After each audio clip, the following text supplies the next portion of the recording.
Hello friends, इस video में आप जानेंगे कि आपकी ज़मीन या प्लॉट मकान जो भी है उसकी रजिस्ट्री, जिसे कई जगहों पर बेनामा या कई जगहों पर केवाला भी बोला जाता है, तो उसकी प्रॉपर्टी रजिस्ट्री और प्रॉपर्टी ट्रांसफ़र एक्ट के अनुसार उसकी मान्यता क्या है, ये कब तक वैलिड रहता है।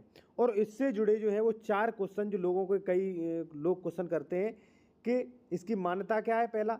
दूसरा कि ये जो ज़मीन रजिस्ट्री जो आपकी है, जो भी प्रॉपर्टी की रजिस्ट्री यानी कि बैनामा जो है, वो कब स्वतः कैंसिल माना जाता है। कुछ कंडीशन ऐसी भी होती हैं जब स्वयं जो है वो कैंसिल ही होता है, कोई मतलब नहीं होता है उसका।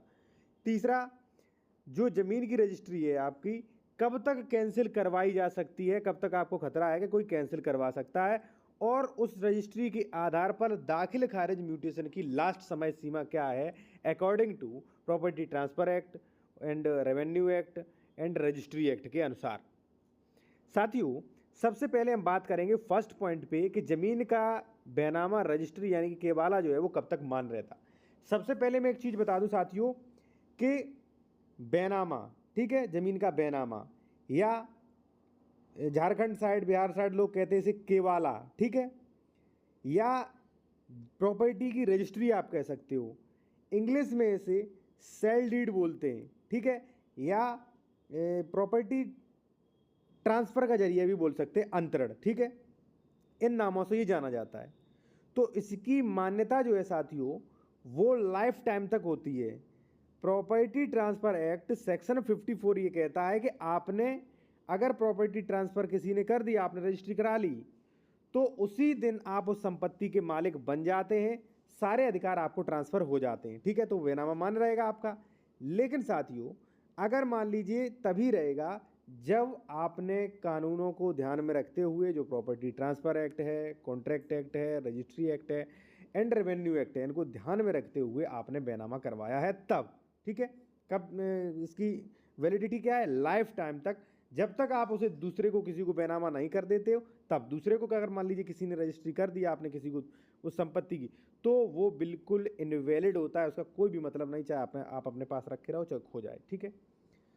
साथियों, एक चीज़ मैं आपको और बता दूं कि यदि आप कोई कानूनी सलाह लेना चाहते हैं तो ले सकते हैं। कॉन्टैक्ट नंबर वीडियो के डिस्क्रिप्शन में मेंशन किया गया है।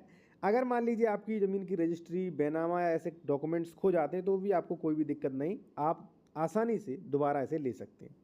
सेकंड पॉइंट है साथियों कि ज़मीन की रजिस्ट्री स्वयं कब कैंसिल मानी जाती है। कुछ कंडीशंस में आपका बैनामा स्वतः कैंसिल माना जाता है, उसकी कोई भी वैलिड नहीं होती है। बैनामा यानी कि रजिस्ट्री जो है कोई वैलिडिटी नहीं। कब? साथियों, यदि मान लीजिए आपने किसी SC ST वर्ग के व्यक्ति से रजिस्ट्री करवा ली, ठीक है, आप अन्य वर्ग से हैं, आपने किसी SC ST वर्ग से रजिस्ट्री करवा ली और सेक्शन 98 का पालन नहीं किया, तो आपकी रजिस्ट्री यानी कि जो ज़मीन का बैनामा है, जो भी प्रॉपर्टी खरीदी थी, वो प्रारंभ से ही शून्य है। कभी भी सरकार के, अगर मान लीजिए सरकार ने कार्रवाई कर दी, तो आपकी जो भी ज़मीन है वो जब्त कर ली जाएगी, राज्य सरकार में आपकी ज़मीन निहित हो जाएगी। सेक्शन 98 आप देख सकते हैं UPRC का, ठीक है। तो कब स्वतः कैंसिल हो जाती है? जब आपने नियमों का उल्लंघन किया हो, तो ऐसे में प्रारंभ से ही शून्य रहती है, प्रारंभ से ही इनवैलिड रहती है, ठीक है। जैसे मान लीजिए आपने अदर कास्ट से, लेकिन आपने SC ST की ज़मीन खरीद ली बिना परमिशन के, ठीक है, ऐसी कंडीशन में। या मान लीजिए कोई व्यक्ति माइनर है, अवयस्क है, आपने खरीद ली, ठीक है, तो ऐसी कंडीशन में प्रारंभ से ही शून्य रहती है, उसका कोई भी महत्व नहीं होता है, ठीक है। तीसरा साथियों पॉइंट है कि जो भी आपकी ज़मीन की रजिस्ट्री है, जैसे आप बैनामा या केवाला या मान लीजिए अलग अलग नामों से जानते हैं, वो कब तक कैंसिल करवाई जा सकती है।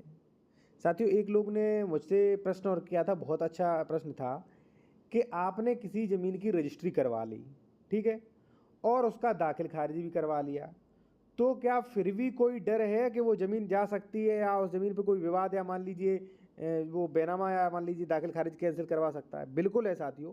अगर आपने इलीगल करवाई होगी तो दाखिल खारिज भी कैंसिल हो जा सकता है, कराया जा सकता है, ठीक है, रेस्टोरेशन के द्वारा, और आपकी रजिस्ट्री भी कैंसिल करवाई जा सकती है, संभव है। अब हम आते हैं अपने थर्ड पॉइंट पर, उसी पर, कि कब तक आप कैंसिल करवा सकते हो। लिमिटेशन एक्ट में इसकी क्या समय सीमा है। एक चीज़ मैं साथियों और बता दूं, यदि आप कोई भी लीगल एडवाइस या आप उत्तर प्रदेश में कोई प्रॉपर्टी परचेज कर रहे हैं, किसी की रजिस्ट्री करवाना चाहते हैं, उसका डॉक्यूमेंट्स आपको वेरिफिकेशन करवाना है, जैसे उस पर डबल रजिस्ट्री तो नहीं, किसी प्रकार का विवाद तो नहीं, कि आप करवा सकते हो। कॉन्टैक्ट नंबर आपको वीडियो के डिस्क्रिप्शन में मेंशन किया गया है। तो लिमिटेशन एक्ट के अनुसार जो बेनामा रजिस्ट्री जो होता है उसकी कैंसिल की अवधि जो होती है वो होती है साथियों 3 वर्ष। Section the specific relief act section 31, 32 स्पष्ट प्रोविज़न करते हैं, ऐसी कोई भी लिखित यानी कि ऐसी कोई भी रजिस्ट्री जो आपको लगता है कि ये गलत की गई है, ये विधि विरुद्ध है, अगर इसे ऐसा ही छोड़ दिया गया तो ये हमें नुकसान पहुंचा सकती है, तो ऐसे आप जो है कैंसिल करवा सकते हो। The specific relief act section 31, 32 में प्रोविज़न भी किया गया है। और लिमिटेशन एक्ट में ये प्रोविज़न किया गया है कि लिखित कैंसिल करवाने के लिए जो लास्ट समय सीमा है वो है लगभग 3 वर्ष।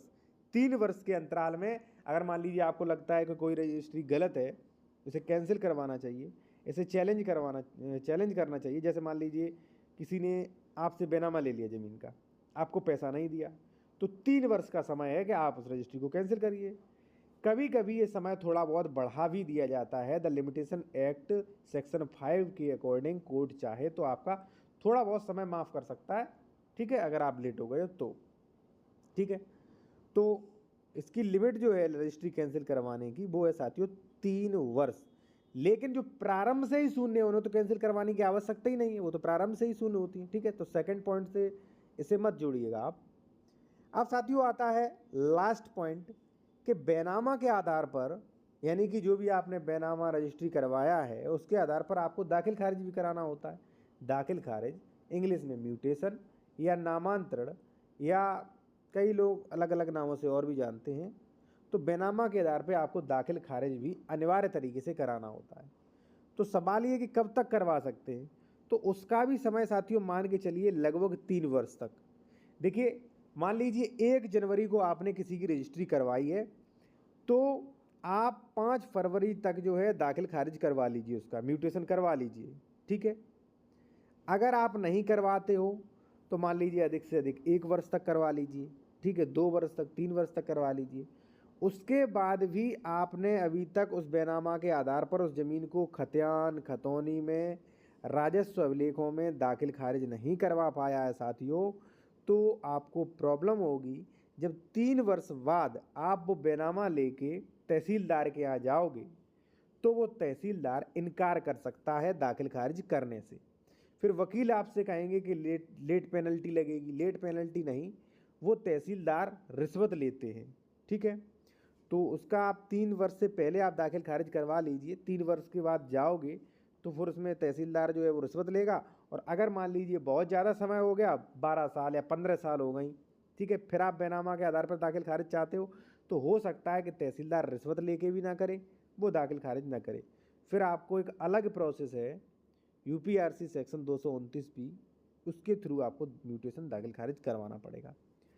तो यदि आपकी कोई भी लीगल एडवाइस है ले सकते हैं साथियों, और हमें सोशल मीडिया पर भी फॉलो कर सकते हैं। सारे अकाउंट्स की लिंक वीडियो के डिस्क्रिप्शन में आपको प्रोवाइड की गई है।